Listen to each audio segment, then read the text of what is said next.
da mulher.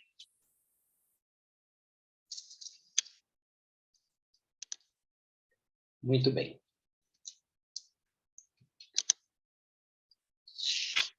Então, vamos lá. A saúde da mulher, ela é um conjunto de ações, né, que visam promover a atenção integral à saúde das mulheres, em todos os ciclos da vida, por meio de um processo resultante de fatores biológicos, sociais, econômicos, culturais e históricos. Daí a importância e a complexidade de você criar qualquer alternativa, qualquer intervenção, a perspectiva de trabalhar nessa temática, né? Então, isso implica em afirmar que o perfil de saúde varia no tempo e no espaço de acordo com o grau de desenvolvimento econômico, social e humano. Então, eu achei pertinente trazer esse conceito sobre saúde da mulher, porque, obviamente, as características e as necessidades de intervenção num determinado local, ele não necessariamente possa ser reprodutivo em outros lugares. Então, a gente precisa identificar aquilo que nós temos de convergência e, a partir daí, trabalhar os pontos que acabam diferenciando uma necessidade ou uma demanda específica de acordo com as questões econômicas, sociais, humanas e assim por diante. Muito bem. A partir desse conceito, eu gostaria de apresentar para vocês o nosso modus operandi, porque a gente tem um fluxo de planejamento para prescrever e para monitorar nas mulheres. Meio que numa condição razoavelmente invertida, eu vou esclarecer primeiro o nosso modus operandi para depois falar sobre algumas demandas e necessidades pontuais de acordo com a fase da vida da mulher. Mas entendendo que essas necessidades e essas demandas pontuais, elas são parte de algo que é muito mais complexo. E obviamente, por nós termos um ambulatório num contexto hospitalar, o nosso fluxo de planejamento, ele segue, então, algum rito que está posto lá no hospital. Então, inicialmente, a gente faz o agendamento de acordo com a livre demanda, né, de atendimento. Então, a gente faz o agendamento com essas mulheres, só que, obviamente, que ao fazer esse agendamento, antes mesmo de atender a mulher, a gente já busca uma série de informações dessa mulher. Pela praticidade, pela facilidade de estar numa condição hospitalar, quando essa mulher ela já é uma paciente do hospital, obviamente, a gente vai buscar informações nos prontuários, nos atendimentos, enfim.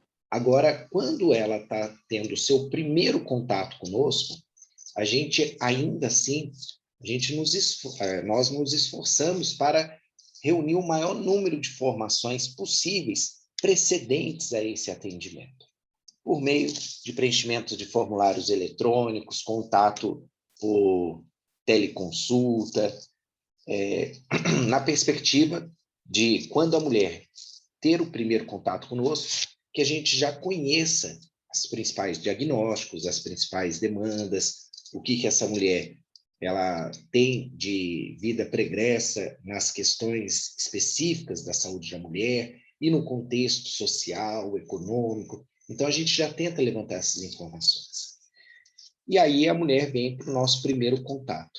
Nesse primeiro contato, nós fazemos uma consulta compartilhada. O que é essa consulta compartilhada? É uma roda de conversa. A ideia aqui, na verdade, ainda é criar um ambiente que seja propício para a formação de vínculos, porque o ponto-chave no atendimento da integralidade da saúde da mulher é a formação de vínculos. Então, nosso primeiro alvo é estabelecer vínculos com a mulher. E como que a gente faz isso? Nada melhor do que criar vínculos quando você consegue partilhar de algumas situações vividas ou algumas situações em que a mulher se sinta segura de comunicar, de desabafar com você. E essa situação ela é de mão dupla, porque algumas vezes a gente também conversa, a gente também coloca as nossas angústias, as nossas queixas, mas a ideia é justamente ter uma conversa franca, aberta e delimitada de acordo com a disponibilidade de fala da mulher. Então, é uma consulta em que, nesse momento, a gente não se identifica como profissional da educação física, ou da nutrição, da psicologia ou da farmácia. A ideia, nesse momento, é de fazer uma conversa que pouco importa a área de formação de cada um deles. A ideia, nesse momento, é acolher a mulher e formar vínculos. A partir desse levantamento formativo de prontuários, de formulários e também de uma primeira conversa com a mulher, a gente marca um retorno. E no intervalo entre a consulta compartilhada e esse retorno, a equipe se mobiliza e estuda esse caso no sentido de elaborar uma estratégia terapêutica que vai ser determinada por ordens hierárquicas de metas. E esse ponto, obviamente, só faz sentido se a paciente ou a cliente ela for consignatária. Portanto, quando ela vem para esse retorno, o retorno é a gente apresentar o plano terapêutico que a equipe criou e ver se ela concorda ou se ela gostaria de modificar alguma coisa. Porque é só a partir desse ponto em que todos estão pactuados, aí sim a ideia é de iniciar uma intervenção. Então, muito embora pareça haver uma letargia nesse processo de início, esse processo de início ele não é demorado. Em 15 dias, no máximo, a gente esgota todas essas etapas e a gente consegue, portanto, firmar um pacto de intervenção, em que a mulher é o centro, ela fica no centro das ações. Obviamente, tudo isso é registrado e isso passa agora a ter atendimentos individuais. Quando eu falo atendimentos individuais, é com a área de atuação de acordo com as prioridades da mulher.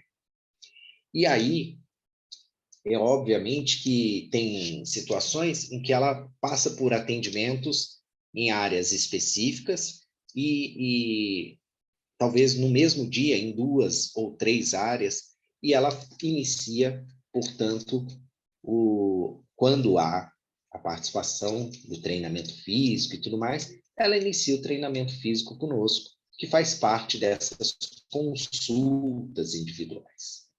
Todas as nossas sessões de treino, todas as nossas intervenções, elas são registradas e elas são organizadas de tal maneira que a gente possa levar em consideração, por meio de uma situação da razoabilidade, o princípio da sobrecarga de treino.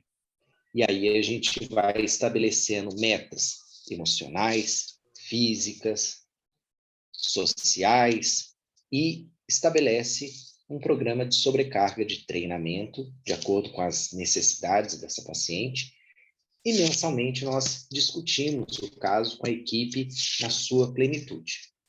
E é dessa forma que a gente presta a nossa atenção e que, nesse momento, a gente enxerga como algo que estaria adequado para atender a mulher na sua integralidade. Obviamente que em nenhum momento vocês me ouviram falar ainda a respeito das necessidades particulares dessas mulheres, porque a ideia é que essas demandas, sejam elas sociais, psicológicas, medicamentosas, alimentares e do exercício físico, que essas demandas elas sejam organizadas em comum acordo com aquilo que a paciente entende como hierarquia.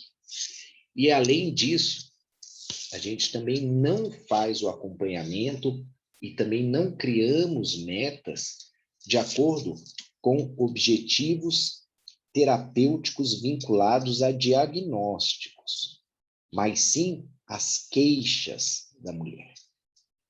Eu vou dar um exemplo. A gente recebe muitas mulheres que têm diabetes. E a doença diabetes, ela é uma doença multifacetada que incomoda a mulher de diferentes formas. Por exemplo, com dores em membros inferiores. É óbvio que a gente não vai perder de vista o controle glicêmico para essa paciente, mas a gente acolhe de maneira prioritária a queixa da mulher. Porque se a principal queixa da mulher é dor nas pernas, para a gente isso vai se tornar algo extremamente relevante. E é nesse ponto que a equipe vai se mobilizar, sem perder de vista as metas terapêuticas preconizadas nas diferentes diretrizes. Essa estruturação de metas, a gente segue 2 protocolos. E o primeiro protocolo, que eu gostaria de conversar com vocês, é um protocolo que está sustentado na teoria de Adams. O que essa teoria fala? É a teoria da equidade. Essa teoria, ela preceitua que uma condição em que a motivação ocorre na comparação com o desempenho que acontece no outro, na outra pessoa. E aí estabelece-se, portanto, uma percepção de justiça. Por exemplo, e isso, né, na verdade, pode ter um ponto a favor e um ponto contrário. Por exemplo, 2 pessoas tentando buscar uma estratégia de redução de peso ou de emagrecimento, o que quer que seja. E essas 2 pessoas, elas passam pela mesma intervenção. Após um período, a gente observa que tem gente que responde melhor ao treinamento ou à intervenção que foi feita do que outra. E, obviamente, quando essa resposta é melhor numa pessoa do que na outra, a outra pessoa ela pode estabelecer essa condição de, poxa, isso não é justo. Por quê? Eu fiz exatamente a mesma coisa que o outro fez e no outro deu certo e em mim não. E essa percepção de equidade é algo que a gente trabalha desde o princípio, no sentido de prevalecer o princípio da individualidade. Então, a gente coloca na tela a teoria da equidade no sentido de contrapor ou de fortalecer o princípio da individualidade. Por quê? Essas condições, de fato, elas podem acontecer, e com magnitudes e tempos diferentes. E o que a gente tem que reforçar nesse momento com o paciente é que, na verdade, a gente não está muito preocupado com o desfecho, mas sim com o processo.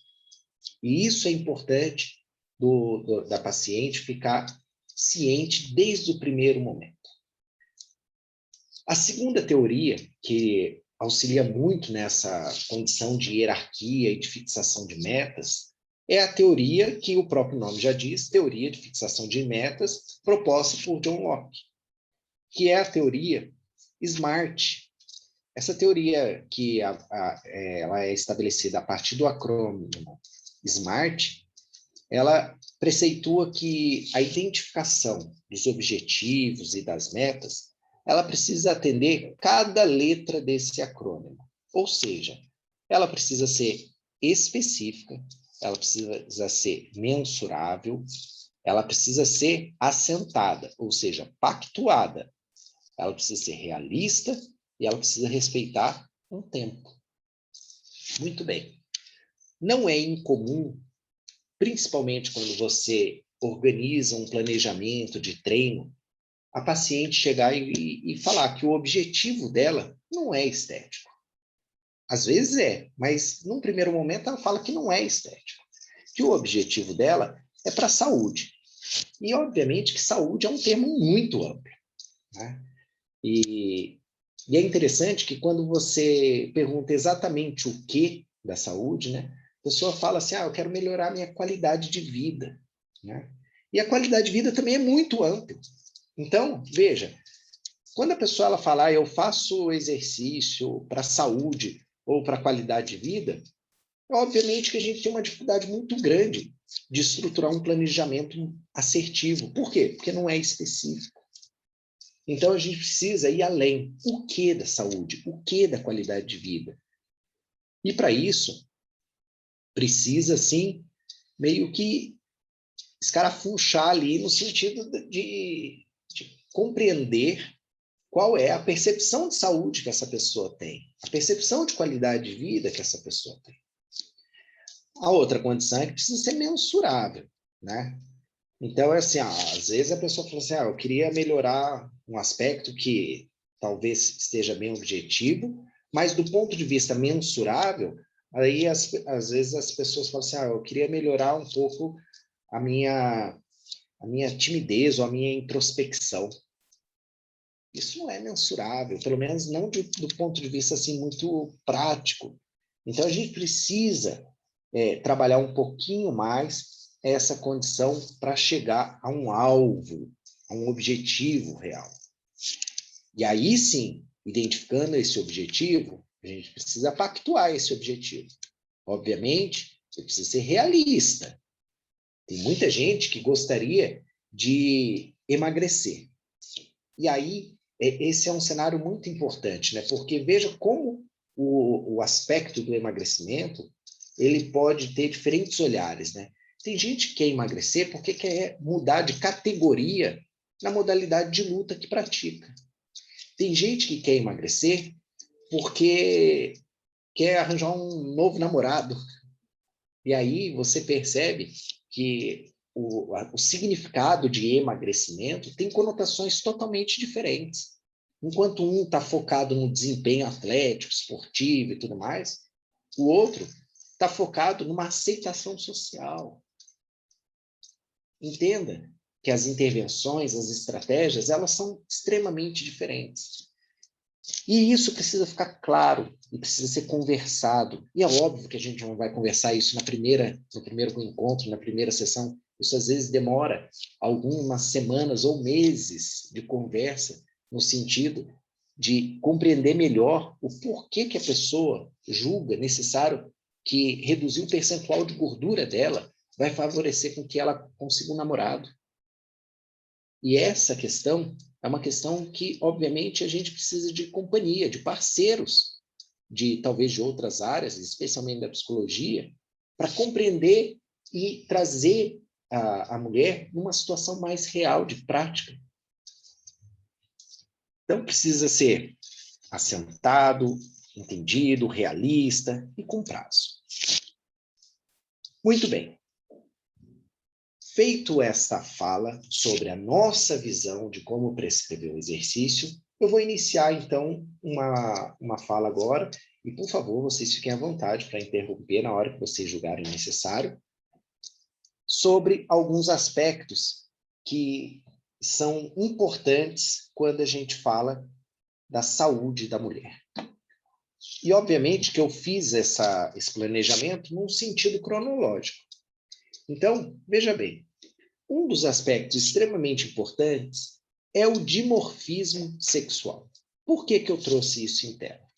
Porque o dimorfismo ele é considerado quando existe uma ocorrência entre o sexo masculino e feminino que não são determinantes diretamente pela maturação sexual. Indiretamente, sim. Diretamente, não. Então, veja bem. Tem várias perguntas, e eu coloquei algumas aqui, bem populares, inclusive, né? que faz com que a gente reflita. Por que a mulher acaba sendo diferente do homem, né? Então, assim, olha, por que a mulher tem uma saliência reduzida do ocioide? O pomo de Adão. Por que as mamas se desenvolvem na mulher e não no homem? Por que a mulher é menor em estatura? Por que a mulher tem mais percentual de gordura? Então, obviamente, que a saliência do ocioide ele é mais rica em receptores de testosterona, então o homem ele vai apresentar essa protuberância acentuada. As mamas é algo que, assim, apesar de ser uma fala, como eu disse, popular aqui, é muito importante e eu, como profissional de saúde, eu me sinto no dever de, em toda oportunidade, falar disso, porque tem muita gente que imagina que o homem não tem glândula mamária, né? Só que o homem tem glândula mamária. E isso é tão verdadeiro que é óbvio que num percentual reduzido da população masculina, ainda assim é possível o homem desenvolver câncer de mama. E isso é extremamente subnotificado ou não falado, né? É muito importante ter consciência disso, porque os cuidados que se tem aqui no Brasil, por exemplo, no Outubro Rosa, para fazer o exame, o toque e tudo mais, para a mulher, é necessário que isso também ganhe audiência na população masculina, porque o homem também pode desenvolver, né? Agora, tem essas questões. Por que o homem é maior do que a mulher, né? Isso aí é porque a questão da entrada no estágio puberal da mulher. Então, veja, aqui em azul e em rosa, a gente tem a velocidade de crescimento entre os sexos. Então, veja que, ao nascer, a velocidade de crescimento é em torno de 25 centímetros por ano.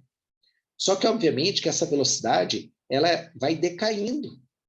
E já no primeiro ano, ela está lá na ordem de menos de 10 centímetros por ano. Por isso que a criança, quando nasce, ela cresce muito rápido. Mas a velocidade desse crescimento vai reduzindo ao longo do tempo. Mas observe que não tem diferença entre os sexos.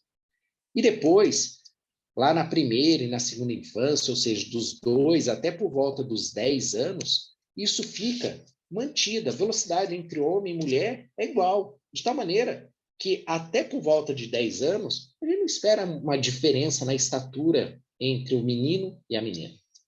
Só que tem um fenômeno, que é a maturação sexual, que ela é antecipada em 2 anos da mulher. Então, a mulher, ela inicia sua maturação sexual 2 anos antes, e ela tem o pico de velocidade de crescimento 2 anos antes do homem. Ou seja, 1 ano depois dela ter iniciado a sua maturação sexual, ela atinge o seu pico de velocidade de crescimento. Nesse momento, a mulher ela tem o seu estirão de crescimento. E ela cresce em torno de 8 a 9 centímetros por ano. Quando isso acontece no homem, observa que o homem ele demora mais 2 anos, ou seja, quando ele inicia a sua maturação sexual, ele já inicia numa fase em que ele já está mais alto. E aí ele tem o seu pico de estirão de crescimento. Esse pico de estirão de crescimento é algo próximo de 10 a 12 centímetros. Ou seja, a diferença entre estatura do homem e da mulher, se fosse determinada só pela questão hormonal, representaria que o homem seria em torno de 2 centímetros mais alto do que a mulher, na média. Só que, na média, o homem é 10 a 15 centímetros mais alto do que a mulher. E esses 10 a 15 centímetros não é por uma questão hormonal, mas sim por uma questão temporal. O homem entra mais tardiamente na sua fase puberal, ao passo que a mulher entra com 10 a 11 anos, o homem entra com 12 a 13 anos. Então, ele aproveita cerca de 10 centímetros do crescimento da fase da segunda infância para entrar na sua puberdade.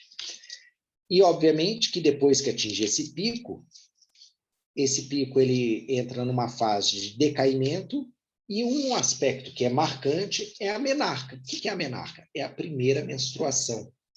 Quando a mulher apresenta a primeira menstruação, a mulher brasileira apresenta a primeira menstruação por volta de 13 anos de idade, uma variação de 2 anos, ou seja, é comum ela menstruar entre 11 a 15 anos. Se ela menstruar antes disso, a gente suspeita de uma menarca precoce, e se ela menstruar depois dos 15, a gente suspeita de uma menarca tardia. Por que que a gente fala suspeita? Porque você vai ter que identificar como é esse cenário na questão familiar da mulher. Se a avó, a mãe, se ambas menstruaram antes dos 11 anos, e a mulher menstruar antes dos 11 anos, então a gente não chama isso de menarca precoce, porque é uma determinação, uma característica familiar. E o mesmo se aplica no caso da menarca tardia, quando mãe e avó menstruaram depois dos 15 anos. Agora, quando não tem essa relação familiar, se tiver um episódio de menstruação antes ou após os 11 e 15 anos, respectivamente, então a gente fala que existiu um fenômeno biológico precoce ou tardio. Desculpa, posso fazer uma pergunta? Fica à vontade.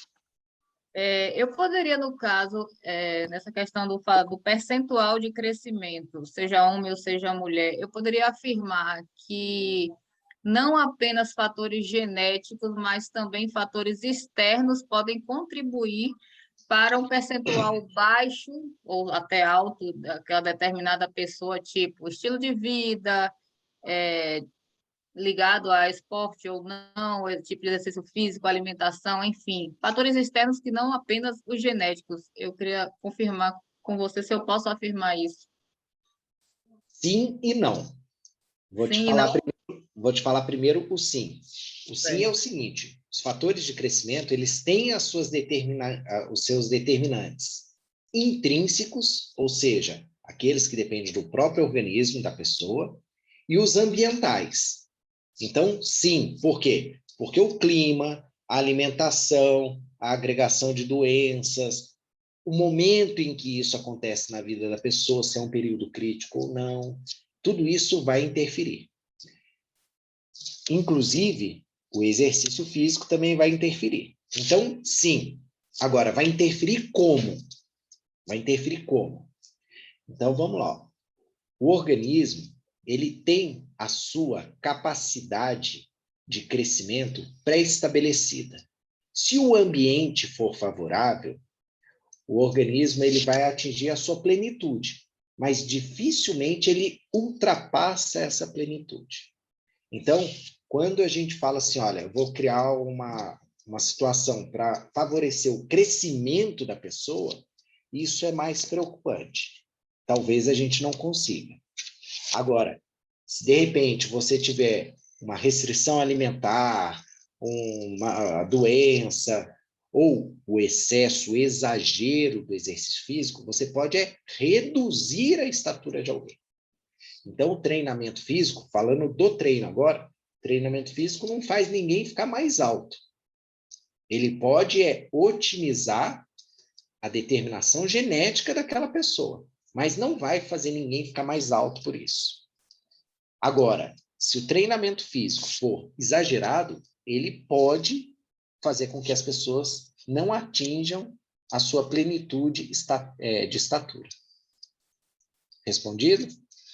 Ok, obrigada. Professor Crivaldo, perdão. Pois não. Só uma pergunta, eu sou técnico de voleibol aqui nos Estados Unidos, então essa questão de altura me importa muito, principalmente porque eu lido mais com o público infantil, juvenil, né, pela parte de mulheres, né? Eu estava estudando um pouco sobre essa questão de tempo de crescimento, né? E eu vi que é mais assertivo, no caso, só se fizer uma avaliação com um médico especialista, que ele vai mensurar a questão dos ossos, tamanho, e uma série de fatores ali para poder verificar até que altura aquele jovem, aquela criança ou adolescente pode assim chegar. Né? A minha pergunta é somente por esse método realmente que a gente consegue ter essa prévia, essa avaliação, ou existem outros métodos que a gente pode fazer essa avaliação de até quanto aquela criança vai crescer ou não? Esse é um método bastante seguro, especialmente o raio-x de punho, né? Porque você consegue identificar o fechamento das epífises ósseas. Então, esse é um método muito seguro. E depois que teve a consolidação, aí, de fato, o crescimento em estatura, o crescimento longitudinal dos ossos, ele ele foi consolidado.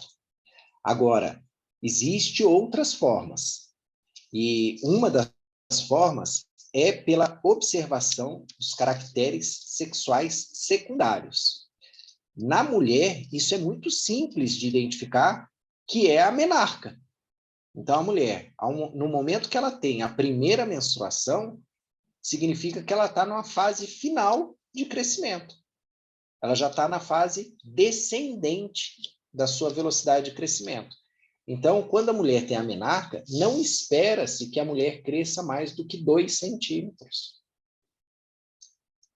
Entendeu? E essa é uma questão que ela é fácil da gente identificar na mulher. Informação, sabia disso. Essa é uma condição que ela é fácil de ser identificada na mulher. É diferente no homem, que no homem a espermarca, além dela não acontecer na fase final do estágio puberal, é uma situação que ela não é tão marcante, né, quanto a menarca. Tanto é que, se de repente a gente perguntasse aqui para as pessoas, para as mulheres, com quantos anos você teve a sua primeira menstruação, é possível da gente ter 100% de respostas. Mas se eu perguntasse isso para o homem, com quantos anos você teve a sua espermarca, dificilmente a gente teria uma resposta assertiva. Eu não sei nem o que é isso. Espermarca é a primeira vez que o homem ejacula. Ok. Professor. Oi. Boa tarde. Meu nome Boa é Fernanda. Fernanda. Eu não me lembro da minha altura, mas eu tive uma menarca precoce, com 9 anos. E eu me lembro que eu cresci, eu não sei, como você falou que existem vários outros fatores, né? Eu não tinha 1,76 m com 9 anos. E eu lembro que eu parei de crescer aos 14. E a minha primeira menarca foi aos 9. E eu tive essa fase de crescimento, pelo que eu entendi, então não é tão comum. Porque a minha filha também teve a primeira menarca com 9 e ela logo parou de crescer. Ela parou com 1,70 m, mas eu evoluí até os 14 anos com 1,76 m. Aí com 14 eu parei. Veja, não existe uma regra, né, obviamente, mas o esperado é que a partir da menarca que o crescimento ele vá cessando de maneira mais acentuada, né? Porque, veja bem, a menarca ela vai acontecer aqui no final do pico de estirão de crescimento. E aí, obviamente, que a pessoa ela tem um decaimento disso daqui. Esse decaimento, a inclinação desse decaimento, ela pode ser mais abrupta ou ela pode ser um pouquinho mais alargada. Agora, para ela ser mais alargada, às vezes, os endocrinologistas eles entram com intervenções aqui no sentido de ampliar esse alargamento para que a pessoa otimize um pouco a sua estatura. Mas, se nada for feito, a tendência é ter uma redução mais acentuada. Agora, isso é regra? Não, não é regra. Óbvio que tem algumas situações, alguns casos que vão fugir à regra e que isso vai acontecer naturalmente. Nesse caso que você citou aí agora, otimizar, os endocrinologistas otimizam, de que maneira fariam isso? Com estratégia hormonal. Ah, certo. Seria com GH, professor? Também. Agora, também, né? Também. Agora, a ideia é evitar a consolidação óssea. Porque, veja, a menarca ele é um marcador. Não significa que houve a consolidação óssea, mas é um marcador de que isso está muito próximo. Então, eles entram com estratégias hormonais para tentar evitar essa consolidação óssea. Professor, tem uma pergunta aqui também. Existe algum método, algo que seja implementado ou psicologicamente na criança ou no pré-adolescente para que se atrase o fechamento das epífises no modo usando a estratégia psicológica, deixando a criança como criança, até pelo pré-adolescente, para ele não acelerar alguns processos químicos no seu cérebro para que haja menarca? Veja bem. Foi complexo, mas... A menarca, ela é um fenômeno biológico. É um fenômeno biológico. Então, é óbvio que a integração neuropsico-gonadal, ela vai estar funcionando. Então, é assim, olha, se a pessoa ela tiver numa situação de estresse emocional bastante robusto, ela pode ter a sua menarca retardada, porque o eixo hipotálamo, hipófise, gonadal, ela vai sofrer influências desse fenômeno. Agora, a custas de uma situação de estresse exagerado, que a gente não pode afirmar que isso vai acontecer no sentido de retardar ou até mesmo antecipar, porque esse desequilíbrio já é uma situação patológica, tá? E isso, então, ela pode ter uma influência. É o que a colega que fez a primeira pergunta questionou, né? Existem fatores de influência? Sim, o ambiente é um deles. E o aspecto emocional, sem dúvida, está imbricado. Tudo bem? Já, professor, muito obrigado. Mas voltando aqui, a gente vai ter essa condição, que ela é uma condição que responde o porquê que a mulher, então, ela fica mais baixinha. E também vocês observam que esse é um conhecimento importante, porque para a seleção de talentos no ambiente esportivo e tudo mais, é importante, é necessário a gente conhecer isso. A outra pergunta que é bem comum de ser feita é assim, ó, por que a mulher é mais gorda, do ponto de vista de percentual de gordura? Porque quando eu olho lá nas fórmulas e tudo mais, o meu ponto de corte para o homem, às vezes, chega a 15%, na mulher é 25%. Por que disso, né?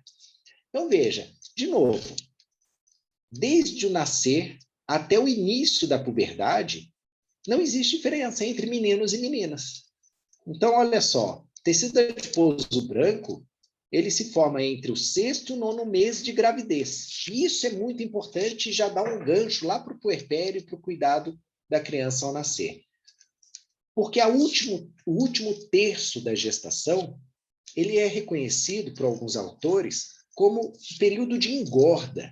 A mulher, ela precisa engordar, mas, principalmente, o bebê precisa engordar. E por que o bebê precisa engordar? Porque quando ele nasce, ele ainda não tem o seu sistema digestório pleno, do ponto de vista de funcionalidade. Então, em todos, sem exceção, em todos os bebês, ao nascer, eles nascem com peso e dali 2, 3 dias, eles estão com peso inferior. E você sabe por que ele está com peso inferior? Porque ele não consegue absorver todos os nutrientes e o aporte calórico que o organismo dele precisa. E aí, o que acontece? Ele usa a reserva interna dele, a reserva endógena. E essa reserva endógena foi conquistada nesse último terço da gestação, no período de engorda, que o bebê devia engordar. Depois disso, depois de 1 semana, 10 dias, a ideia é que o bebê ela consiga retomar o peso que ele teve ao nascer. Então, existe essa diminuição de peso. Então, veja, essa é uma fase da vida em que todo mundo emagrece. A partir daí, dos 2 até os 3 anos de idade, é um período muito importante, especialmente nesse momento em que nós vivemos uma pandemia, e agora com essa questão de conceitos de pandemia ter se popularizado por conta da pandemia que nós estamos vivendo ainda, pela pandemia da obesidade.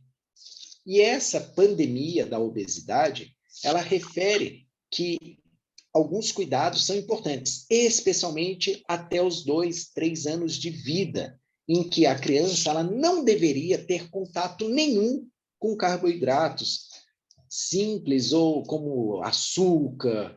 E não obstante, infelizmente, a gente às vezes vê crianças com menos de 1 ano já tomando refrigerante, né? Agora, o fato é que, naturalmente, o aumento do tecido adiposo branco, ele passa a ser lento e vai acompanhando o crescimento da criança. Agora, por que a mulher ela fica mais gorda do que o homem? Porque quando chega lá no pico de estirão de crescimento, lá na puberdade, observa aqui o que acontece com os meninos. Em branco aqui, ó. o depósito de gordura, a velocidade do depósito de gordura diminui e atinge uma fase que é negativa. Ou seja, o homem emagrece realmente quando ele está no seu estirão de crescimento. Depois ele volta a ganhar. A mulher, ela tem uma redução na velocidade de depósito, mas ela não atinge essa fase negativa. E ao não atingir essa fase negativa, o que acontece? A mulher, ela termina esse processo com algo próximo de 10% a mais de gordura do que no homem. Então, o homem, ele é mais magro, ou deveria ser mais magro, do que a mulher, na ordem de 10% a 15%. Um outro aspecto que eu gostaria de comentar com vocês é o seguinte. Muito bem, aí a mulher, ela teve a menarca. A partir desse momento, a mulher, ela tem a sua vida reprodutiva possibilitada. E a partir desse momento, a mulher, ela vai iniciar um processo de um período que talvez seja um dos mais longos na vida da mulher, chamado de menacme. E a menacme é um nome que se dá a todo o período da vida reprodutiva da mulher. Nesse período, a mulher, ela vai menstruar. E ela menstrua por conta de algumas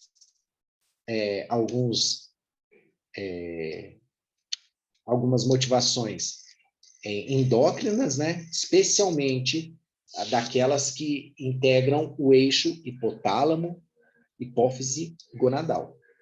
Então, veja, o hormônio folículo estimulante, ele inicia um pouquinho aumentado, depois ele tem uma redução, aí ele tem um pico, volta a ter redução, depois ele inicia um novo ciclo. O hormônio luteinizante tem o seu comportamento, o estrogênio, a progesterona, de tal maneira que isso vai fazer com que o patrimônio genético folicular da mulher se organize no sentido de produzir um único óvulo. Só que, para a mulher produzir um único óvulo, ela acaba exterminando dezenas de óvulos a cada ciclo menstrual. Algumas, inclusive, centenas de óvulos. De tal maneira que essa informação é importante, porque tem gente que fala assim, ó, por que uma pessoa interrompe a sua menstruação lá na frente, quando tem a menopausa, né? Será que o exercício, será que tem alguma coisa que faz com que a pessoa ela postergue isso? E o principal fator é o patrimônio genético folicular, e que a mulher vai exterminando a cada ciclo menstrual.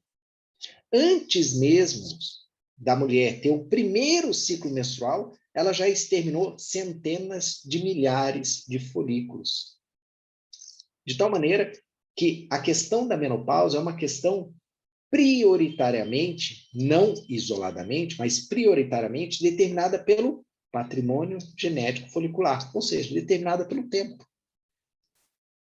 E isso significa que a maior parte das mulheres, ao completar 49 a 51 anos, vão ter a sua menstruação interrompida por um fenômeno chamado menopausa. Agora, da primeira menstruação até a última, primeira menstruação a gente chama de menarca, a última menopausa. Nesse intervalo em que a mulher tem possibilidade de se reproduzir, é um período que ele é chamado de menacme. E, obviamente, que durante esse ciclo menstrual, a mulher ela vai tendo a primeira fase do ciclo, né? E a segunda fase, ela vai tendo especialmente o espessamento do endométrio, de tal maneira que quando ela tem a sua menstruação, ela tem a descamação do endométrio. Então, o que a mulher tem, na verdade, é a descamação endometrial. Professor, Essa descamação, pois não. já que o senhor está falando da menopausa, eu tenho uma pergunta bem curiosa.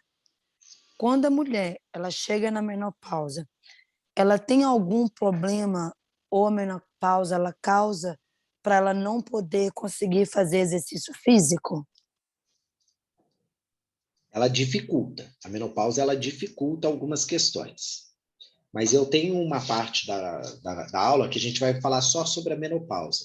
Aí a gente pode conversar disso lá, pode ser? Sim. Mas eu já antecipo que ela dificulta em alguns aspectos. Okay. Mas, voltando aqui, a mulher, então, ela passa a menstruar. E quando ela passa a menstruar, ela tem a possibilidade de se reproduzir, obviamente, ou a possibilidade de continuar simplesmente menstruando.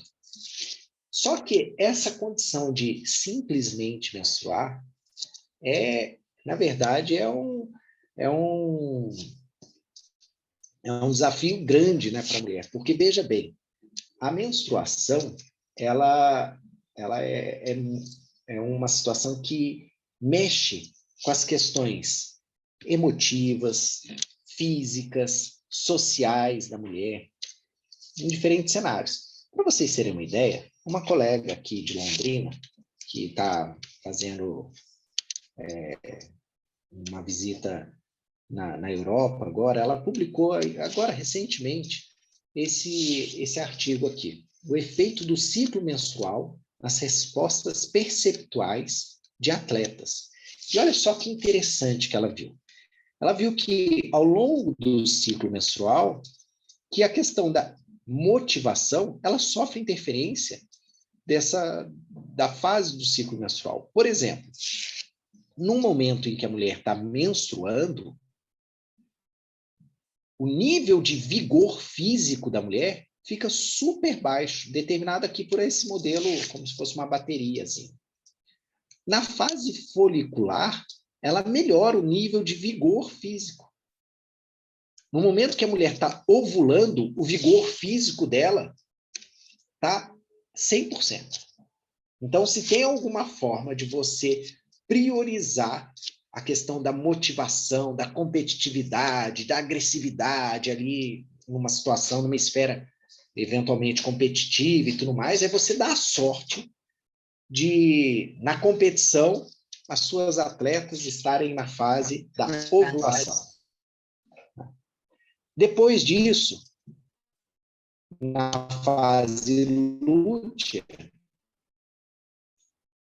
o nível de energia e de motivação do vigor físico começa a diminuir, e na pré-menstruação, de novo, o nível de energia diminui e a mulher apresenta distúrbios de humor. Então, veja, essa é uma informação que foi oriunda de uma meta-análise, mas é uma informação muito relevante, especialmente quando você vai lidar com periodização de treinamento físico para as mulheres, especialmente para as atletas. Além disso, tem algumas mulheres que elas podem apresentar infertilidade. Elas têm lá o seu ciclo e tudo mais, mas elas podem apresentar infertilidade.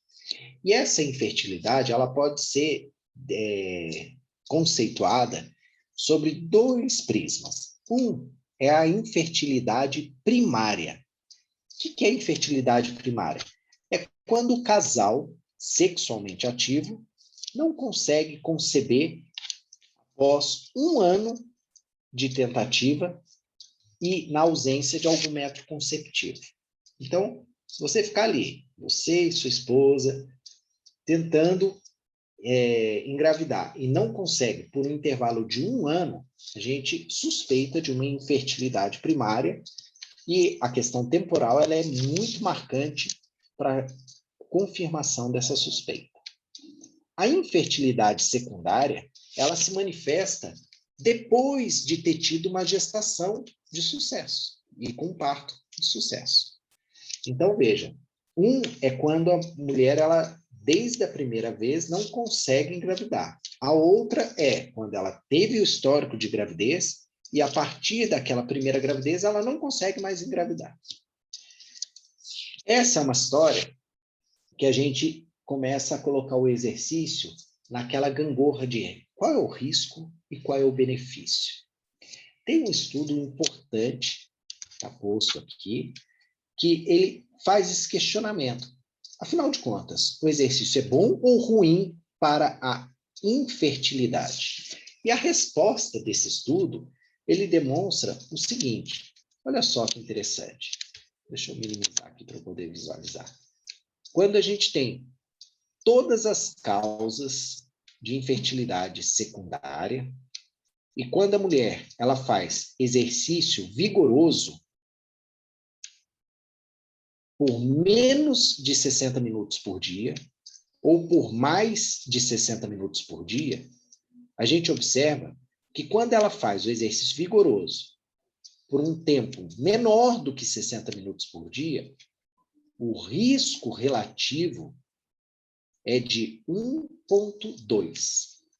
Quando ela faz o exercício vigoroso por mais de 60 minutos por dia, o risco relativo é de 0,9. O que isso representa? Que o exercício vigoroso, nessa condição, ele pode trazer uma ligeira contribuição. Mas quando a gente coloca aqui a média de minutos por dia no exercício vigoroso, em comparação com aquelas mulheres que não se exercitam, fazendo menos ou mais minutos por dia, a diferença, ela é exatamente inexistente entre o tempo, o volume de exercício. Então, veja, o exercício físico, quando ele é vigoroso, ele pode trazer algum impacto positivo. Então, quando eu coloco assim, ó, cuidado com o volume de exercício vigoroso, é justamente para chamar a atenção de que, olha, se você quer atender uma paciente na perspectiva de contribuir de alguma forma para o tratamento da infertilidade, o exercício vigoroso, ele pode trazer uma ligeira contribuição. Uma outra situação que é comum, especialmente nas fases iniciais da menarquia, é a descoberta da síndrome do ovário policístico. E qual é o papel do exercício físico na síndrome do ovário policístico? Veja bem, a síndrome do ovário policístico, ela recebe o nome de síndrome porque ela é uma condição, um agravo de saúde multifacetado. E ela tem diferentes desfechos. Então, o gerenciamento dessa síndrome, ele prevê o tratamento da infertilidade, que é um aspecto importante, a regulação menstrual, o tratamento dos sintomas relacionados ao excesso de androgênio e a prevenção de possíveis consequências de distúrbios metabólicos. Então, veja que interessante. As mulheres que têm síndrome do ovário policístico, elas têm uma frequência de obesidade extremamente altíssima. Quase 40% delas vão manifestar obesidade. Quase 70% delas vão manifestar distúrbios na sua regulação menstrual. 48% delas vão apresentar excesso de androgênio. E veja, olha só que importante isso, 73% podem apresentar infertilidade. De tal maneira que trabalhar nesse cenário, ou seja, avaliar se o exercício tem um potencial terapêutico e de promoção de saúde em mulheres com síndrome metabólica, significa o exercício atuar nessas frentes, além da regulação endócrina e de eventuais sequelas tardias. Então, eu trouxe para vocês esse estudo, que ele mostra exatamente o efeito do exercício aeróbico em diferentes cenários da síndrome do ovário policístico. E o primeiro que eu trago para vocês é o que está aqui, ó, pequenininho, na morfologia ovariana. Tão pequenininho que a gente nem consegue visualizar. Por isso que eu aumentei ele aqui embaixo. E a gente coloca aqui, olha, que o tamanho do ovário da mulher, veja que após um período de treinamento, veja, o ovário ele era de 9,5 centímetros cúbicos e após um período de treinamento, ele começa a ter uma diferença que não se altera do ponto de vista significante. Então, o volume ovariano não sofre influência do exercício. Agora, o volume ovariano, ele também não contribui para a questão da fertilidade, mas o número de folículos, sim. Então, vamos analisar o número de folículos.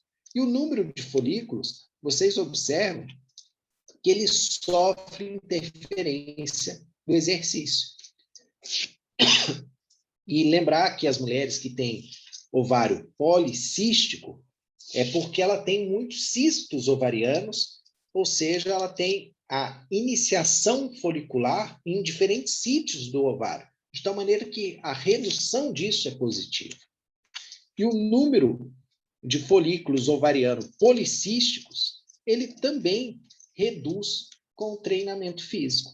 Então, veja, existe uma esperança de que o exercício atinja a questão folicular e ovariana da mulher. E isso pode contribuir, eventualmente, para a questão da fertilidade. A outra condição é o papel do treinamento físico na síndrome como um todo. E observa que aqui eu trouxe diferentes estudos para vocês com diferentes desfechos. Por exemplo, há quem diga que as mulheres com síndrome do ovário policístico têm dificuldade de engravidar, mas quando elas treinam, é possível que o treinamento físico melhore essa condição de engravidar. A setinha para cima não significa aumento, mas sim melhora. A taxa de ovulação. Tem alguns protocolos de treinamento físico que demonstram que a mulher ela pode ter melhora na sua taxa de ovulação. O ciclo ovariano, também o estudo que foi feito mostrou que houve melhora no ciclo ovariano.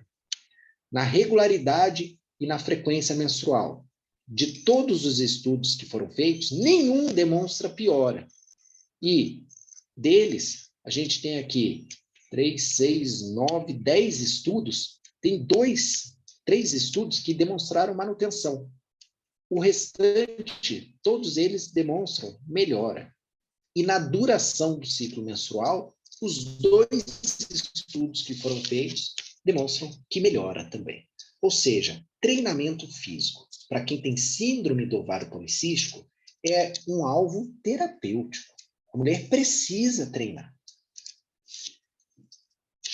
Quando a mulher ela menstrua, existe sempre aquela preocupação da pré-menstruação e algumas pessoas até acabam erroneamente chamando essa fase da pré-menstruação como fase da TPM, né? Tensão pré-menstrual. Do ponto de vista conceitual, é um equívoco chamar de tensão pré-menstrual. O correto seria chamar de alguma fase pré-menstrual ou, o mais adequado, síndrome pré-menstrual. Tem uma particularidade grave psicológica que é chamada de síndrome disfórica pré-menstrual e isso precisa de tratamento, inclusive psiquiátrico, que é uma situação extremamente grave. E agora é muito comum as pessoas popularmente reduzirem a importância dessa fase na vida da mulher. E a gente observa que a fase da síndrome pré-menstrual são aqueles dias que antecedem a menstruação, elas são provocativas de alguns sinais e sintomas. Por exemplo, a mulher, ela tem edema, ela pode sentir cólica, dor, né? Mas eu queria chamar a atenção para esse desfecho, o desfecho da dor. A mulher, ela pode sentir dor? Pode. Agora, que tipo de dor? É a dor relacionada ao desconforto. Não, nunca a dor incapacitante. Nunca, nunca. Toda vez que a magnitude de dor for incompatível com a manutenção das suas atividades sociais, você precisa investigar uma suspeita de endometriose. E esse é um aspecto que é negligenciado, porque as pessoas culturalmente, se habituaram a achar que é normal a mulher ter dor antes de menstruar. Dor incapacitante antes de menstruar. Cólicas terríveis, que a mulher tem que tomar remédio e ficar trancada no quarto. Quando isso acontece, é um sinal de alerta de que você precisa buscar orientação médica para investigar uma eventual endometriose. Até me lembro você falando isso aí, porque eu nunca tive problema com minha menstruação, sempre fiz 100% do que eu faço em qualquer momento, se eu estou ou não menstruada. E eu sempre ouvia as mulheres falando, é porque sua menstruação é diferente, porque sua menstruação é assim, eu tenho que tomar pílula, eu tenho que tomar remédio, eu tenho que ficar deitada. E eu sempre foi tida como anormal, né? Na verdade, eu sou normal e elas que não são, né? Pois Não, é. na verdade, para mim, eu percebi uma certa diferença. Desculpa eu colocar aqui, mas talvez seja interessante. Se não for, desculpa. Com o passar do tempo, eu passei a mudar a minha alimentação, principalmente o carboidrato e açúcar.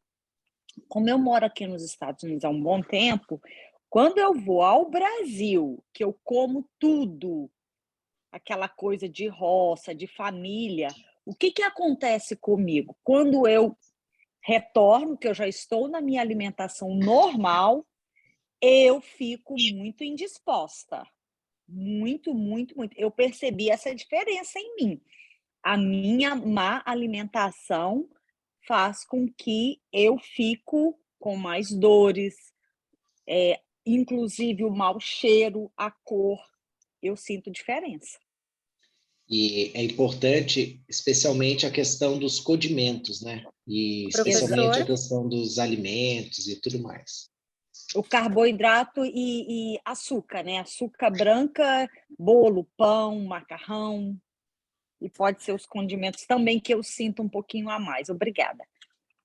Professor, Fernanda, por favor. Isso, eu gostaria de fazer uma colocação muito importante, porque eu fui diagnosticada com endometriose há mais de 10 anos. E então foi isso que me levou a estudar sobre a saúde. Fiz o curso de terapeuta ortomolecular no Brasil, naturopata, e aqui nos Estados Unidos eu fiz Sport Exercise Nutrition Coach e agora personal trainer. Tudo isso voltado para me cuidar primeiro e depois entender como que funciona o corpo da mulher para eu poder fazer o melhor atendimento.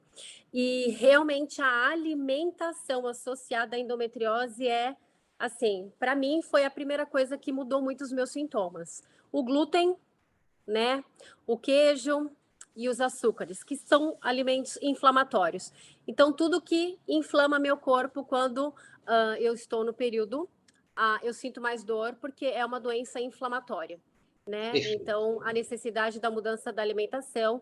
E não com tudo isso, eu também fiz um curso com especialização em jejum, e foi quando eu comecei a fazer atividade física em jejum, e aí começou a me abrir esse mundo de querer entender um pouco mais sobre o personal trainer, sobre mais a parte muscular e o que os hormônios fazem para diminuir as dores. E é assim o resultado de um treino bem feito. E, no meu caso, tá? É como você falou, nem todo mundo é igual. O meu treino em jejum, que foi o que reduziram as minhas dores 80%. Porque são dores incapacitantes realmente para quem tem endometriose. E eu tenho endometriose no músculo abdominal. Então eu não consigo fortalecer muito bem o meu core. Justamente por isso acaba atrapalhando de fortalecer o upper body e a parte inferior do corpo também. Então, assim, realmente, para quem tem endometriose, é um todo. Alimentação e atividade física não podem faltar na nossa vida.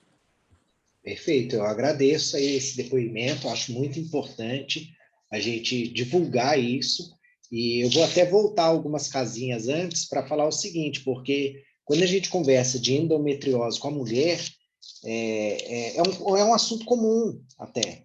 Agora, talvez alguns homens que estejam presentes não saibam o que é a endometriose. Então, é importante a gente ter em mente que a endometriose é um agravo de saúde em que aquelas células do endométrio que revestem o útero, elas, por algum motivo, elas migram e começam a a ocupar e a agregar em outros sítios. Por exemplo, no intestino, na cavidade abdominal, no músculo abdominal, em diferentes regiões do corpo, né? E, obviamente, que se a gente lembrar do ciclo menstrual, quando a mulher está, né, nas suas diferentes fases, especialmente lá na fase final, em que tem o espessamento do endométrio, essas células endometriais, elas aumentam o seu espessamento. Então, você imagina que essa célula vai responder ao estímulo hormonal, que, em tese, ele está sendo direcionado para o útero. Mas tem uma célula lá no intestino. Então, vai ter um espessamento da célula do endométrio lá no intestino. E isso vai provocar muita dor, muita cólica. É uma situação incapacitante. E aí, no meu caso... perdão. E no meu caso, só para explicar assim o que o pessoal fala, mas como que funciona a tua endometriose na parede abdominal? Eu falo, quando o meu útero descama e ele tem o sangramento, a célula que saiu do meu útero e que se localiza no meu músculo sangra junto. Então, eu tenho um sangramento no músculo, quer dizer, é altamente doloroso e inflamatório, porque não era para estar um sangue ali, né? Para ter aquele sangramento, era para estar no útero e vazar pelo canal da vagina. E ele não foi para lá e foi para o músculo. É bem prático. Pois é. E essa é uma situação que, como foi bem posta aqui pela nossa colega, é uma situação inflamatória, antes de tudo inflamatória. E a questão alimentar, a questão do gerenciamento de estresse, qualquer situação que possa contribuir para a inflamação, contribuir no sentido de adverso a essa inflamação, ela é bem-vinda. E o exercício físico parece ser um deles, porque, veja bem, a gente tem esse estudo aqui, em que foi feito com animais, obviamente, mas a gente tem, antes da implementação de células endometriais em outros sítios, e depois dessa implementação, com o treinamento. E a gente observa que existe redução muito importante na área de lesão, existe diminuição da expressão gênica de novas células, e existe diminuição do estresse oxidativo de diferentes marcadores inflamatórios. Então, esse milieu inflamatório, ele melhora com o exercício físico. Agora, o exercício, ele consegue reverter a endometriose? Não, não consegue. Mas consegue melhorar, no sentido de diminuir o status inflamatório. Eu preciso fazer uma pergunta por conta do avançar da hora aqui. Eu queria fazer uma pergunta no sentido da gente ter permissão de ir além, ou se eu devo fazer já o fechamento. E já para o nosso fechamento, já, professor. Então, eu vou acelerar um pouquinho aqui, já para fazer o fechamento. Só não, está muito bom, continua. Continua. Continua, vamos embora. Eu vou... A gente pode continuar, eu vou dar uma ideia, a gente pode fazer o encerramento, e se o senhor puder ficar, dando mais orientações a gente faz o encerramento, e quem quiser ficar na sala, a gente fica na sala com você. Ok, eu me disponibilizo para isso. Mas eu só vou responder aqui a questão da menopausa, para não ficar perguntas sem respostas, pode ser? Vou pular aqui a questão da gravidez e vou responder a questão da menopausa. E a questão da menopausa é o seguinte: a mulher, antes da puberdade, ela tem níveis hormonais que eles são insuficientes para ter uma ação biológica importante. Quando ela tem a menarca, ela atinge níveis biologicamente satisfatórios, e por volta, aqui está meio fora de compasso, né, porque é uma figura, mas por volta dos 40 anos, a mulher ela pode apresentar flutuações hormonais. E isso levou, num determinado momento da história, a Organização Mundial da Saúde identificar o período de 40 anos como o período inicial da pré-menopausa, ou seja, o momento em que se começava o climatério. Porque o que é o climatério? O climatério é um período da vida da mulher, que nesse período ele tem 3 fases, ou 4, de acordo com os autores. Uma fase é a pré-menopausa, o outro é um momento agudo, que é a interrupção da menstruação, que é a menopausa, e a outra fase que é a pós-menopausa. Muito bem. Por volta de 40 anos, a mulher ela começa a apresentar essa flutuação hormonal. E isso começa a ser um aspecto adverso para algumas mulheres, no sentido de ter mais dificuldade de engravidar. A qualidade, a quantidade de folículos começa a ficar menor. Então, isso começa a ter essa flutuação, e nos anos mais próximos da menopausa, essa flutuação ela vai ficando cada vez mais acentuada, de tal maneira que existem mulheres que têm uma interrupção do fluxo menstrual, ficam ali 2, 3, 4, 5, 6 meses sem menstruar, e depois voltam a menstruar.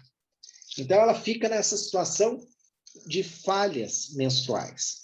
Até que vai chegar o momento em que ela vai menstruar, e dali em diante ela não menstrua mais. E aí se faz o diagnóstico de menopausa. E justamente por conta da necessidade de esperar um intervalo grande sem a menstruação, é que o diagnóstico da menopausa ele é retroativo em 1 ano. Então, só faz o diagnóstico depois que a mulher anotou lá e fala, poxa, está completando 1 ano da sua última menstruação. Então, aquela lá, de fato, foi a sua última menstruação, aquela foi a sua menopausa. Né? Nos anos subsequentes a isso, é um período nomeado como período da pós-menopausa. E o período da pós-menopausa é um período em que a mulher enfrenta uma série de desafios, que, na verdade, eles vão acontecendo já um pouquinho antes da menopausa.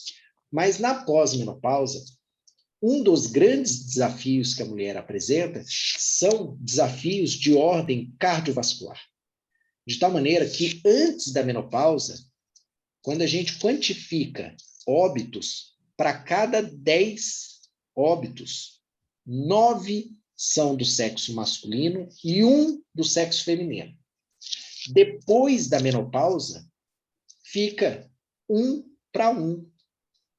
Ou seja, a mortalidade cardiovascular aumenta expressivamente.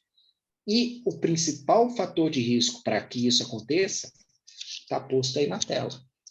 Se chama hipertensão arterial, seguido de diabetes e seguido de tireopatias. Ah, Crivaldo, você pulou o tabagismo? Pulei, porque é um fator de risco extremamente grave, sério e totalmente evitável. Agora, hipertensão, diabetes, tireoidopatias, esses, às vezes, não são evitáveis.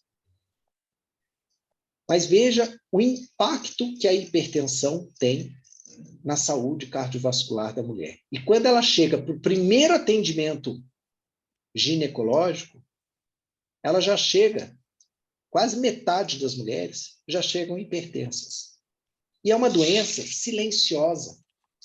Então, a maior parte dessas mulheres sequer sabem que são hipertensas. Porque só tem uma forma de você saber se você é hipertenso ou não, que é medindo a pressão arterial. Só que as pessoas não têm o hábito de medir pressão arterial.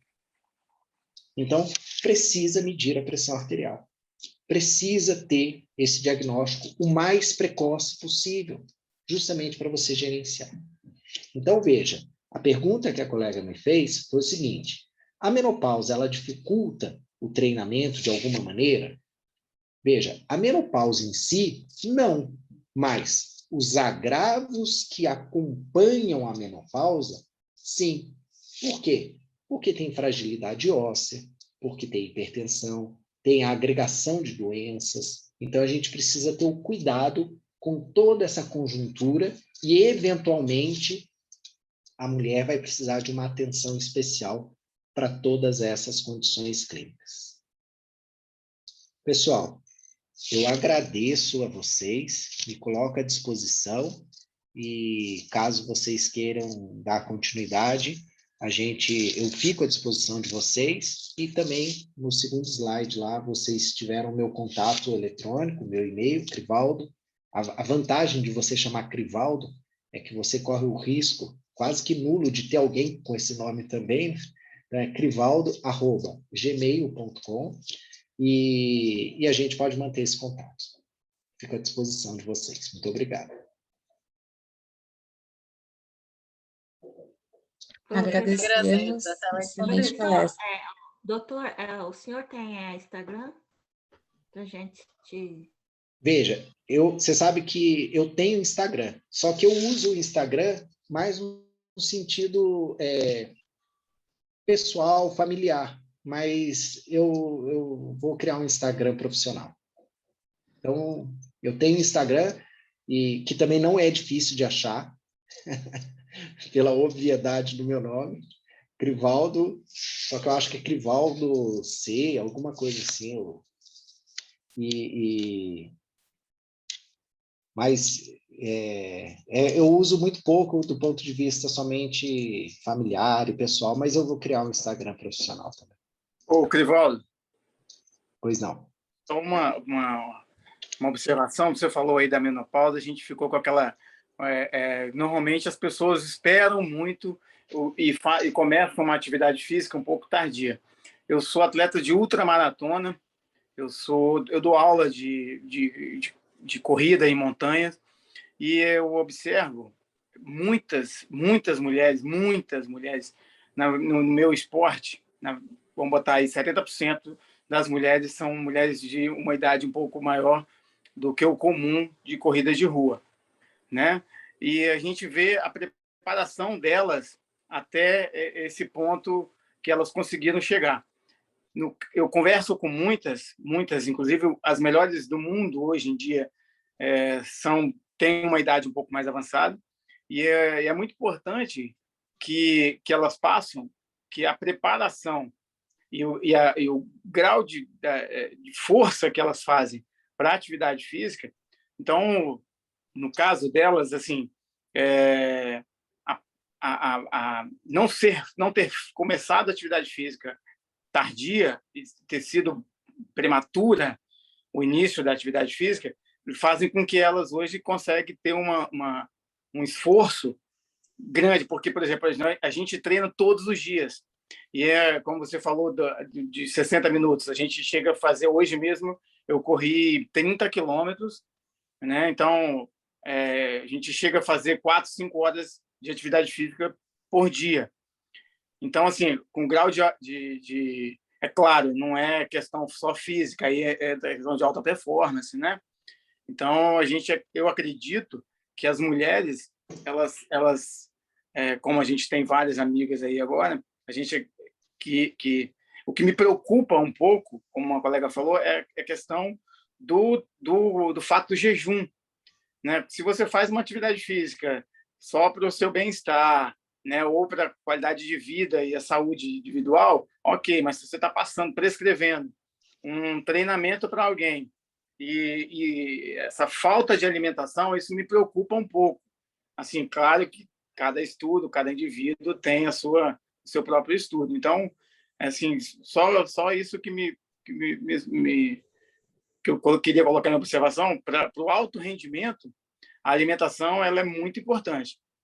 Não é a falta de alimentação, né? Então, a alimentação correta. Sem dúvida. A estratégia que, eventualmente, algumas pessoas usam com jejum é uma estratégia que ela precisa ter um acompanhamento específico, né? Porque, de fato, é uma situação que você amplia o estresse no organismo da mulher, né? E, eventualmente, isso pode ser que faça algum sentido, tem algum contexto terapêutico pontual, alguma coisa nesse sentido, né? Mas, do ponto de vista de desempenho, de performance, é uma situação muito preocupante que isso aconteça. Agradeço a sua interpelação. Professor, eu gostaria de também agradecer pela sua aula, que foi maravilhosa, né? E calhou de que eu estou passando por uma fase dessa muito ruim na minha vida, né? Pela idade, que eu já vou para 48 anos. E, por acaso, hoje eu não assisti a aula de manhã de coaching em nutrição, porque eu não consegui, de tanta cólica, coisa que nunca aconteceu comigo na minha adolescência, né? Quando eu era mais jovem. E agora eu acho que por conta de eu estar mudando, entrando na menopausa, está acontecendo todas essas coisas na minha vida. Então, assim, eu agradeço a Link, né, por estar oferecendo essa aula hoje, e eu espero que essa aula venha a ter mais, né, para aprofundar isso, porque muitas mulheres não sabem o que fazer quando chega nessa hora, né? E o que está acontecendo com o corpo dela, e eu acho muito importante. Obrigada. Alice Essa levantou aula... a mão. Pode falar, Alice. Desculpa. Obrigada. Professor, parabéns, viu? Muito rico o seu conteúdo. A gente realmente teve uma tarde de aprendizado aqui. Queria tirar uma dúvida sobre a síndrome pré-menstrual, né, que seria o termo mais adequado para a gente usar. Se a utilização de métodos contraceptivos, como, por exemplo, o implante hormonal, que é o que eu, inclusive, adoto há muitos anos da minha vida, se ele pode servir como uma ferramenta, até mesmo eficaz, talvez até como de prevenção para o desenvolvimento da síndrome, por exemplo. Veja, pode. Pode, inclusive, é uma estratégia muito frequente, né? O uso dos contraceptivos hormonais, né? E esses contraceptivos, eles precisam de algum ajuste, porque nem todas as mulheres vão ter a aceitação do ponto de vista biológico mesmo, para o mesmo contraceptivo. Então, tem algumas que o contraceptivo por boca, ele não tem uma repercussão muito bacana, outros, os PETs também, às vezes, não se ajusta. Para algumas mulheres, o implante subcutâneo, ou até mesmo transvaginal, ele tem algumas condições, mas é assim, o que eu quero chamar a atenção? É que nessa conjuntura farmacológica, veja a complexidade que é. Para você acertar na mulher, você tem o tipo de hormônio a ser definido. E aí a gente tem se vai ser só a progesterona, se vai ser a progesterona e o estrogênio, se vai ser uma situação com as suas determinadas doses. Você tem, depois do tipo, você tem a via de administração, que pode ser oral, subcutânea, transdérmica, transvaginal, né? Você tem o esquema terapêutico. Tem algumas mulheres que falam assim, eu não desejo menstruar. E tem outras que querem menstruar. Então, o esquema terapêutico tem que estabelecer e mimetizar essa condição. Você tem... Então, agora você imagina que de todas as possibilidades de medicamentos, de via de administração, de esquema terapêutico, e que aquela que se adeque à mulher. Então, é uma alternativa, só que não é uma alternativa simples de você acertar no primeiro momento. Não é uma alternativa simples. Então, é uma alternativa, só que não é uma alternativa que, isoladamente, ela vá te garantir um desfecho positivo. Por isso que a gente sempre olha nesse cenário um pouquinho mais ampliado. Porque, às vezes, existe a queixa de que, olha, o ingerenciamento do estresse, ele se acentua nisso. Mas tem aquelas pessoas que têm o pavio curto, né? E tem aquelas pessoas que já nem têm pavio. Então, o ingerenciamento de estresse, ele vai para a lua, né? Então, é importante trabalhar a questão do gerenciamento do estresse também, independentemente da pessoa ter síndrome menstrual, acentuada ou não, né? Então, são vários os cenários que isso precisa estar presente. Certo, a Rejane levantou a mão. Pode falar, Rejane. Obrigada, Chay. Professor, Dr. Crivaldo, tem uma pergunta. Qual a sua opinião sobre, por exemplo, mulheres não menstruarem, utilizarem os métodos contraceptivos contínuos? Tu achas que pode ser prejudicial para essa parte da menopausa? Não vai fazer diferença? Qual a sua opinião referente a isso, por favor? Para a menopausa, isso não faz diferença. Para a menopausa, isso não faz diferença. Agora, e aí não é opinião, é a evidência. A evidência tem demonstrado que, assim, não faz diferença. E a minha opinião a respeito disso, aí eu volto lá naquela história, assim, do nosso modus operandi. Eu acho que essa é uma questão tão importante em que a voz da mulher, ela precisa ganhar ela precisa ressoar e ela precisa ser determinante. Então, do ponto de vista de saúde, isso parece que não tem uma condição que possa colocar a mulher em risco, alguma coisa nesse sentido. Então, eu acho que, na maior parte das vezes, é importante escutar e acolher o desejo da mulher. Se ela não quer menstruar, eu acho que é importante isso ser respeitado. Agora é opinião, não é evidência. Perfeito, nada que agrave, entendi. Agradeço, muito obrigada. Jaqueline levantou a mão, pode falar, Jaqueline.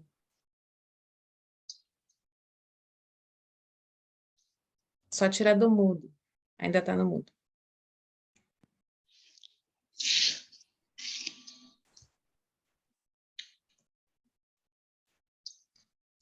Pode. Isso, agora pode. Só para acrescentar, o colega comentou na questão do exercício físico para a mulher, o que eu percebo? Eu moro aqui nos Estados Unidos, Massachusetts, há 25 anos. Na minha época, eu vou fazer 48 anos, não era a prática de exercício física tão forte, tão necessária, tão à moda como hoje. O que eu percebo que tem uma diferença hoje da minha época. Hoje a mulher está fazendo mais exercício físico, questão de moda, questão de necessidade, questão de aceitação, rotina, eu percebo essa diferença. Inclusive, aqui nos Estados Unidos, a criança já nasce fazendo exercício físico, de várias formas. E eu tenho um comentário para fazer com você, Crivaldo. A minha filha, quando ela nasceu, por questão de estresse, de necessidade, eu tirei o leite materno e dei o famoso leite de galão aqui. Eu lembro que, na época, a pediatra disse assim, não faça isso. Você vai ativar as células gordurosas da sua filha. Naquela época, a necessidade era muita, né? Eu fiz, a fórmula era horrível, ela não pegava a fórmula, dei o leite de galão. Resumindo, estimulei as células gordurosas dela, aonde ela tem uma saúde muito mais sensível e alergia. Sim, essa é uma questão E eu tenho uma perguntinha em relação a isso. O que você me diz, talvez hoje ela vai fazer 19 anos, nessa questão hormonal, nessa questão de menstruação para a mulher, no caso dela? O que você poderia me dizer? Interferiu muito ou não? Talvez. Essa é uma questão muito importante, porque é o seguinte, nos primeiros dias, semanas de vida, os fatores de proteção IgG e IgA, né, que são as questões que favorecem o surgimento dessas alergias e tudo mais, essa defesa do bebê, ele ainda não está pleno, inclusive a absorção de nutrientes. Então, eu comentei do trabalho que nós fazemos aqui em Londrina, o meu ponto de fixação é no ambulatório, mas tem um braço da nossa equipe que fica no hospital, lá na maternidade. E não é incomum a gente receber crianças que têm um prejuízo intestinal gravíssimo por conta da entrada de alimentos antes da hora, né? E gravíssimo, às vezes, a ponto, inclusive, de ter ventilado uma possibilidade cirúrgica. Agora, essa é uma situação, então, de extremo. Agora, o que acontece? Quando a pessoa ela tem acesso a essa alimentação antes da hora, aumenta a probabilidade dela desenvolver alergias. É uma situação de causalidade? Não sei dizer, mas que a probabilidade ela fica aumentada, isso sim. Né? E aí, Aumentou. Diante dessa probabilidade, existe a questão da alergia e também da irritação intestinal. Então, algumas mulheres desenvolvem intestino irritável, alguns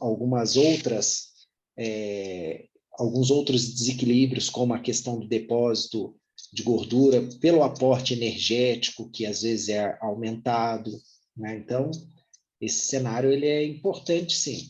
Agora, uma vez feito isso, não dá para voltar atrás e refazer. Então, a gente tem que lidar agora, de agora em diante, né?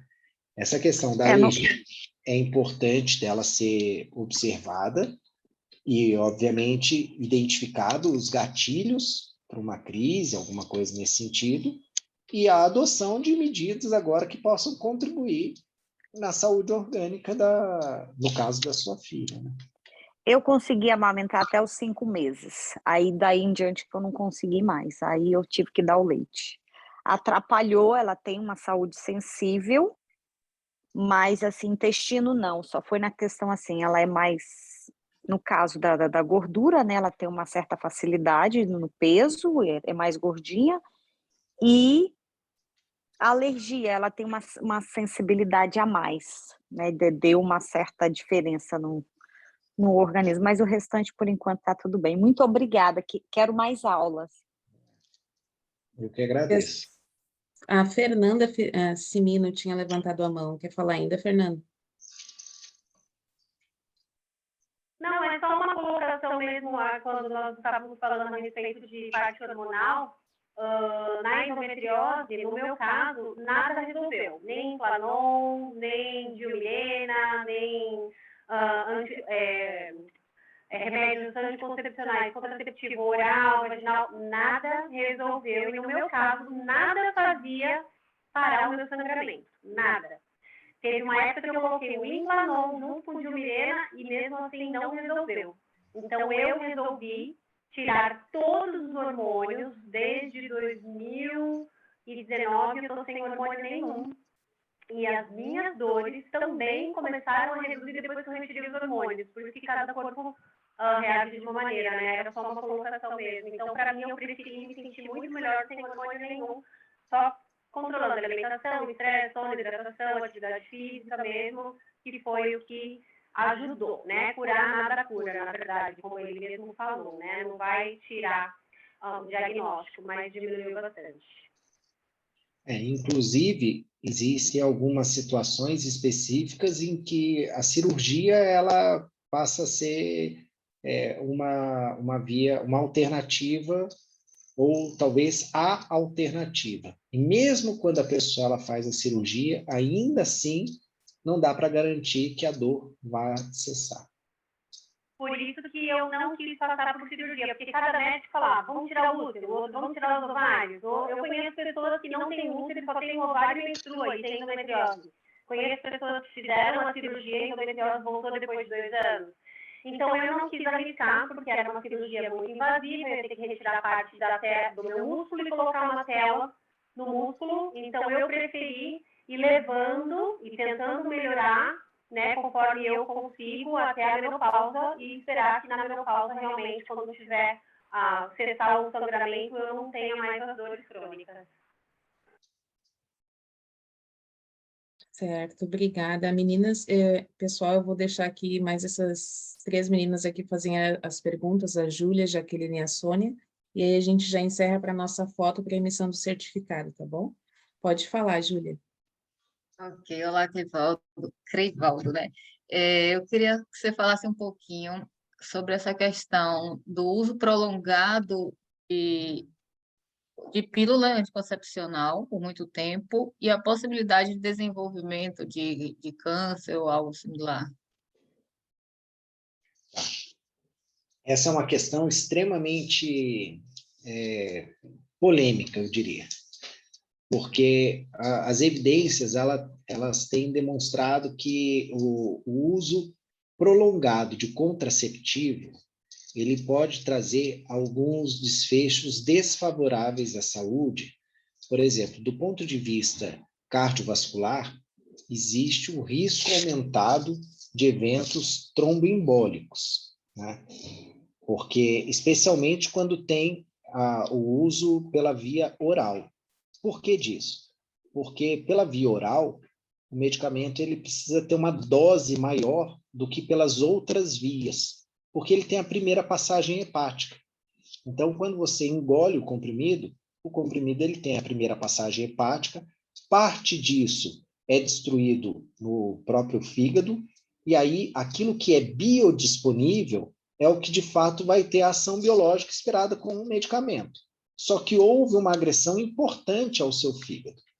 Então, esse é um aspecto que ele tem suscitado uma preocupação do ponto de vista de alguns marcadores hematológicos e de coagulabilidade importantes do ponto de vista hepático.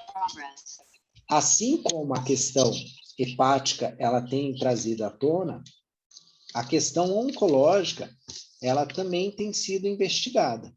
E essa questão oncológica ela tem demonstrado que sim, que o uso prolongado de alguns tipos de contraceptivos pode ter um desfecho desfavorável também.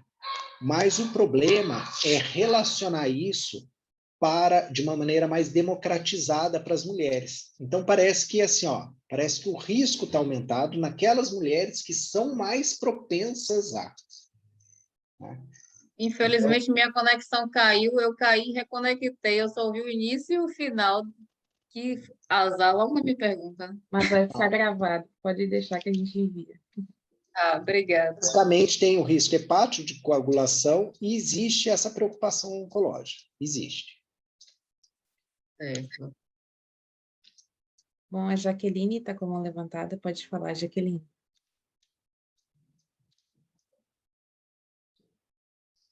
Sem som. Está no mudo. Deixa eu ativar o teu som aqui. Obrigada. Eu achei muito curioso que meu clínico geral, aqui em Massachusetts, ele é uma pessoa muito rica em conhecimento, me respeita muito. Eu vou fazer 49 anos, 48, e disse para ele, eu estou sentindo muito o calor à noite. O que você aconselha, o que você indicaria? Você está muito nova para sentir isso. Isso não faz parte do seu corpo ainda. Eu disse para ele assim, mas a minha nutróloga acrescentou alguns hormônios. Ele disse assim, não, você ainda não precisa disso. O que eu observei é o seguinte, os médicos aqui americanos, eu estou dizendo eu como brasileira e colegas, né, brasileiras também dizem a mesma coisa, que a maioria dos médicos aqui não acrescentam nada nessa fase. O meu foi pela nutróloga com 2 exames de sangue que eu fiz no Brasil, que eu tenho feito acompanhamento.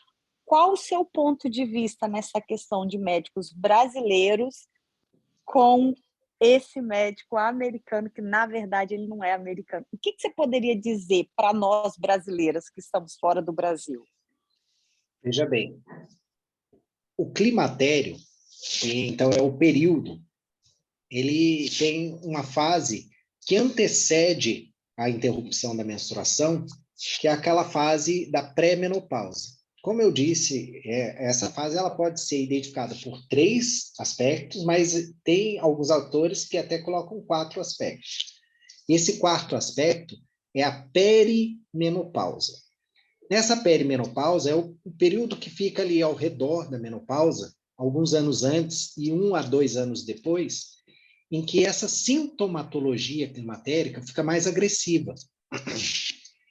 De todos os 9 indicadores de sintomas climatéricos, os sintomas vasomotores são os mais agressivos e os mais prevalentes. Entenda-se que 70% das mulheres vão desenvolver sintomas vasomotores. E uma parcela dessas vão desenvolver sintomas vasomotores graves, que são essas sensações de calor, de fogacho, né? Que às vezes acontece de uma maneira inesperada, inclusive quando a mulher está dormindo. Isso compromete o sono, isso aumenta a irritabilidade, e é um efeito em cascata, né? Então, veja, a sintomatologia climatérica é a queixa mais importante que tem na menopausa. É a queixa mais importante. E por ela ser importante, ela precisa ser acolhida e ser tratada. Agora, como tratar? Existe, obviamente, algumas estratégias hormonais. Tem algumas mulheres que elas podem e se beneficiam muito com a terapia hormonal. Tem algumas outras mulheres que elas não podem, muito embora eventualmente iriam se beneficiar do ponto de vista de sintomas, mas por outras conjunturas elas não podem.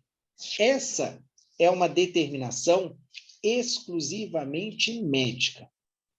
Exclusivamente médica. Agora, o que eu posso te falar é que existem algumas iniciativas importantes que podem abrandar a sintomatologia climatérica. O exercício é uma delas. O exercício físico, especialmente o exercício físico aeróbico. E por que o exercício físico aeróbico? Porque ele promove a lipólise. Ele promove mais lipólise, né? Existe uma forma de você produzir estrogênio de uma maneira alternativa, que é pela degradação do lipídio. Então, quando você reduz gordura, quando você emagrece um pouquinho, você melhora a sua sintomatologia climatérica, especialmente a vasomotora, por conta da conversão alostérica do hormônio. Agora, esse é um fenômeno. Do ponto de vista nutricional, existem algumas recomendações, por exemplo, do consumo de soja, né? Agora, o problema é que a quantidade de consumo de soja que você deveria fazer para atingir bons níveis circulantes é incompatível com a vida. Você teria que comer 1 quilo de feijão de soja por dia, né? E isso, às vezes, você não consegue otimizar, né? Mas tem algumas outras estratégias que elas parecem que elas são bem interessantes. Por exemplo, o chá da folha de amora. O chá da folha de amora, ele parece aliviar a sintomatologia climatérica, especialmente do ponto de vista vasomotor. Então, tem algumas estratégias, tanto nutricionais, quanto de exercícios, inclusive hormonais. Agora, a questão hormonal depende de uma análise mais aprofundada da saúde da mulher específica, porque tem algumas que podem e vão se beneficiar. Tem outras que não podem. E aí, infelizmente, vão ter que buscar outros recursos. Por que eu estou jogando isso aqui, que eu acho que é interessante para as colegas e para os colegas também. Muito obrigada. Aqui em Massachusetts, nós temos uma riqueza muito grande em relação à saúde, mas também está indo para o lado... Está indo abaixo, não está como era, na questão de plano de saúde e tudo. E nós, brasileiras aqui, sofremos muito com isso. Eu tenho a oportunidade de ir ao Brasil, ter um acompanhamento maior lá, mais aprofundado e tudo. Então, eu achei muito vago quando eu fiz essa pergunta a ele. Falei, olha, eu estou sentindo isso e isso. Você está muito nova para você estar sentindo isso, nada a ser feito. Parabenizo a você e aos nossos colegas, né, médicos brasileiros que têm me orientado e como outras brasileiras aqui vai ao Brasil, tá fazendo esses tratamentos lá e aonde tem a diferença. Percebem a diferença. Inclusive, a amora eu descobri, tem 1 ano, que ela vai e volta, ela sobrevive ao clima de Massachusetts.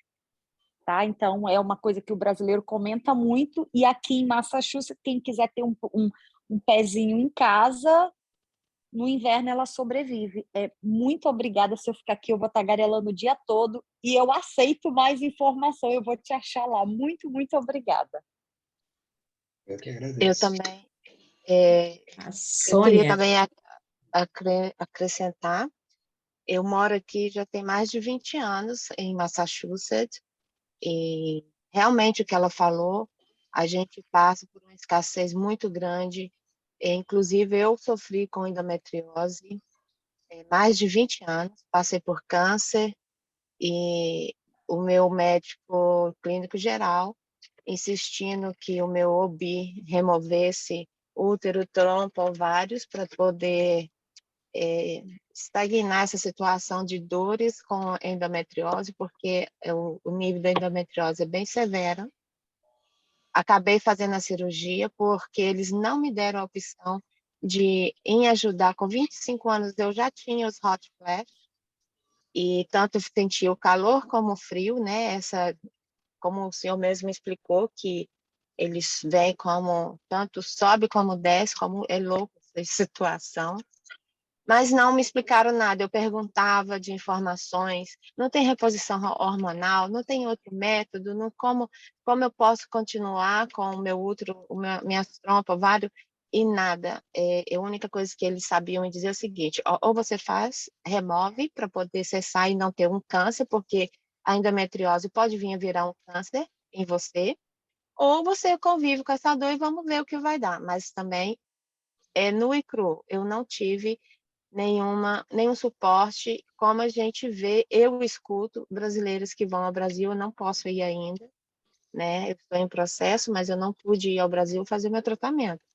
Mas esse lado que ela explicou aqui é o mais real que a gente passa.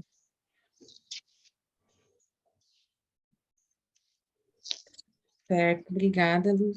A última pergunta agora, com a mão levantada aqui, é a Sônia. Pode falar, Sônia.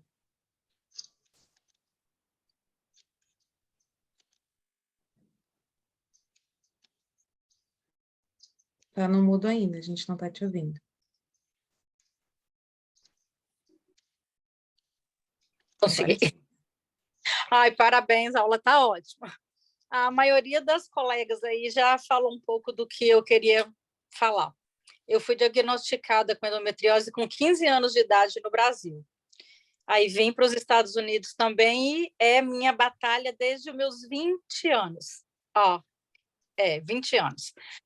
Só que me colocaram em um tratamento quando eu tive a minha segunda filha com 28 anos.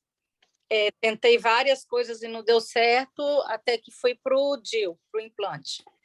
Fiquei até o ano passado com ele e tirou porque eu fez 2 buracos no útero, né? E estava me dando problema. E como elas falaram aí, aqui a saúde da mulher não é ouvida, não é escutada realmente. Saiu fora? Cortou? Estamos te ouvindo, pode falar.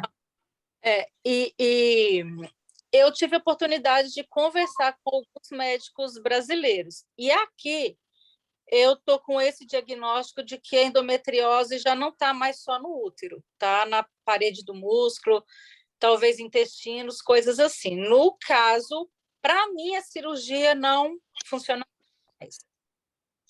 Mas também eles não estão me dando uma outra alternativa de um tratamento. Teria um tratamento no Brasil para isso? Veja, é uma situação muito delicada de falar, né? Porque precisaria acompanhar um pouquinho melhor esse caso. Agora, o tratamento é uma situação que ele tem as suas fases. E uma delas é quando se julga a questão da cirurgia. Então, para me posicionar a respeito desse caso em específico, teria que conhecer um pouco melhor a complexidade dele. Eu estou no estágio que é meio complicado. Mas sem esperança nenhuma de tratamento aqui. Perdi. Mas muitas das meninas já me responderam, eu consegui pegar um pouco. Certo. Bom, então, pessoal, a gente agradece a presença de todos vocês. Estava excelente, doutor Clivaldo, muito obrigada, viu? Estava muito bom mesmo. Eu vou remover aqui o senhor do destaque para a gente poder tirar a foto com todos, para a gente poder depois enviar os certificados. E depois eu vou chamar cada um de vocês, tá, pessoal, ali no grupo, para a gente poder enviar para o e-mail certinho, tá? Só um minuto aqui.